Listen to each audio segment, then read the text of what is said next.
ammazzarli. Nell'anno 700 a Burbe Condita si riposava a casa Giulio Cesare, s'alzava solamente panna a tavola, abbacchio, scottadito e baccalà. La sera si faceva 4 chiacchiere e ti invitava a cena Cassio Lepido, chiedendo sempre conto di quei popoli che Roma aveva sottomesso già. Che fanno gli egizi? So pieni di stravizi. Che fanno i fenici? Nell'acqua so felici. Che fanno i galli? A solo nominarli. Oh! Giulio Cesare gridò: li galli, che li possino ammazzarli. Li galli, non ci fanno più campà.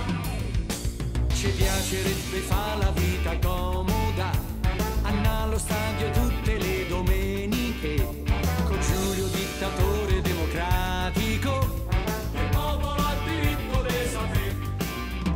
Che fanno i greci? A pranzo pasta e ceci. Che fanno gli assiri? Sono fermi da precini. Che fanno i galli? A solo nominarli. Oh! Giulio Cesare gridò: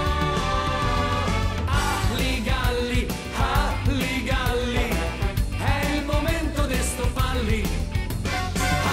Li galli, li doveva rovinare. Ali galli, che li possino ammazzarli. Abbiamo fatto a pezzi già Cartagine e rispedito a casa il prode Annibale. Adesso tocca a te Vercingetorige, con i romani non se può scherzare. Che fanno i persiani? Ci mancano le mani. Che fanno i traci? Ci mancano le paci. Che fanno i galli?